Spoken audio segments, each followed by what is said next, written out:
Hello guys, আজকে আমি আপনাদেরকে জানাবো যে বাচ্চা হবার পর আপনারা জন্মবিরতীকরণ কোন পিল খাবেন সেটি আপনাদেরকে জানিয়ে দেব। আর হ্যাঁ, কখন থেকে এই পিলটি খাওয়া শুরু করবেন সম্পূর্ণ নিয়ম এই ভিডিওতে আপনারা দেখতে পারবেন। তো ভিউয়ার্স, ভিডিওটি লাইক দিয়ে চ্যানেলটি সাবস্ক্রাইব করে ভিডিওটি দেখতে থাকুন। অনেকেই বলে থাকেন যে বাচ্চা হওয়ার পর কোন পিল খাওয়ালে মায়ের বুকের দুধ শুকাবে না, তাদের জন্য এই ভিডিওটি।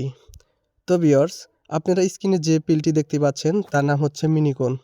এটি যেসব মায়েদের বাচ্চা হয়েছে বা বাচ্চা বুকের দুধ খায় সেসব মায়েদের জন্য আদর্শ একটি পিল। এই পিলটিতে রয়েছে নরজেস্ট। তো আপনারা 28টি পিল রয়েছে। সাধারণত আমরা নর্মাল ডেলিভারিতে বাচ্চা হলে 1 মাসের আগে সহবাস করতে নিষেধ করি এবং যদি সিজারিয়ান সেকশন অর্থাৎ সিজার হয়ে থাকে সেক্ষেত্রে 40 দিন পরে আমরা সহবাস করতে বলি। তো ভিউয়ার্স, 40 দিন পরে যদি আপনার মাসিকের সব কিছু ঠিকঠাক থাকে তাহলে সহবাস করার আগে থেকে একটি করে পিল গ্রহণ করতে পারবে।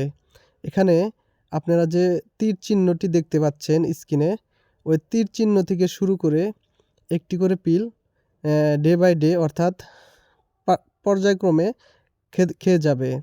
এরপর এভাবে 28টি পিল খেয়ে শেষ করবে। এটি খেলে কোনো ধরনের বুকের দুধ শুকানোর কোনো সম্ভাবনা নেই এবং মায়ের জন্য এবং বাচ্চার জন্য উভয়ই সেফ একটি ওষুধ। অর্থাৎ যেসব মায়েরা বুকের দুধ খাওয়ান বাচ্চাদের তাদের জন্য আদর্শ একটি পিল। আপনারা এই পিলটি গ্রহণ করতে পারেন। এটি খেলে আপনার মা এবং বাচ্চা উভয়ের জন্য ভালো। তো ভিউয়ার্স, আপনারা এই ধরনের ভিডিও আরও পেতে আমাদের চ্যানেলটি সাবস্ক্রাইব করুন এবং ভিডিওতে একটি লাইক দিয়ে আমাদের সাথেই থাকুন যাতে পরবর্তীতে এই ধরনের ভিডিও পান।